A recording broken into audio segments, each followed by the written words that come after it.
Senior writers from the world had the opportunity to go out the streets to ask people what they expect the next president will do.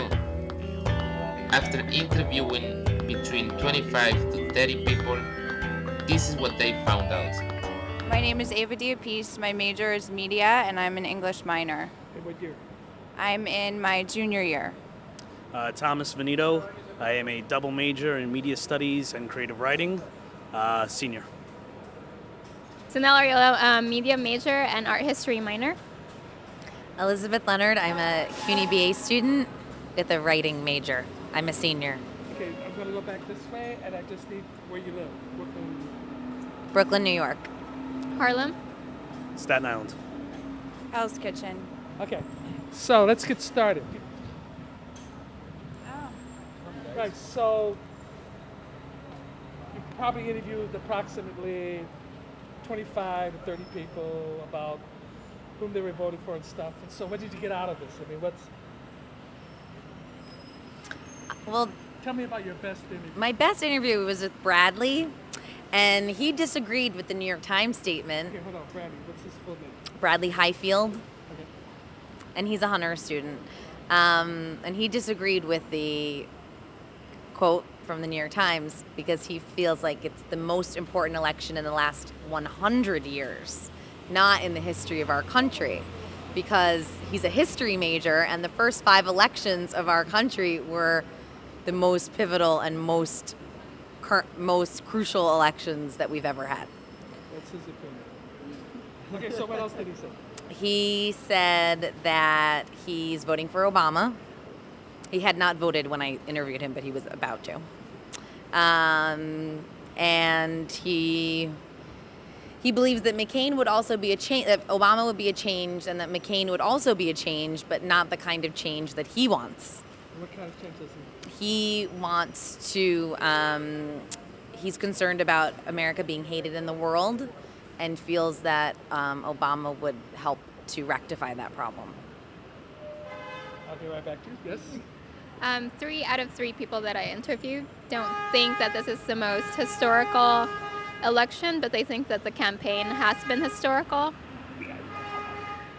in a sense that it has changed the course of how campaigns will be run here on after. First guy I spoke to does not believe in voting. He does not believe in how our democracy works. Or So where's he from? he's from New York. Okay, I'm sorry, I'm being silly. Go ahead. No, he's from Queens. He's from Jacksonville, Queens. And he's 26 years old, and he was a registered Democrat and has only voted once in his life, in 2000, and he voted for Nader. And he just thinks that people in America have social amnesia because every 4 years we just fall for the same lies and, yeah, So what did you same think marketing about, strategy. So what do you think about what he said? I just wanted to keep an open ear while he was talking, and I mean, he is one of, I guess, a couple of people in the city who think that way. But it's interesting how he voted 8 years ago, and now that it's quite historical, he refuses to participate. How are your friends voting? You know? What do you have mean any how? friends? I do have friends. And how did sorry. What do you mean by how? See, I would never get it. So what's the gist of feeling with your friends? A lot of people are pro-Obama, as far as I know. 2 or 3 people that I personally know who are voting for McCain are voting on the whole abortion issue. Yeah. Martians, okay. Actually, the abortion issue seemed to have been a popular one because I got somebody who said that he's crazy pro-choice was the quote that he used, which is another person said also that pro-choice was the number 1 issue for him. So that was, even despite the economy, that was one social issue that kept coming up. The economy was another one. Mixed opinions on whether this is the most historic election. Some people thought that Bush in 2004 was the most, with the war going on and everything.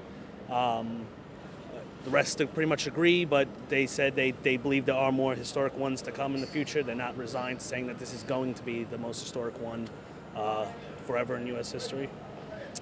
And it's pretty much Obama across the board right here. I'm nervous about your camera.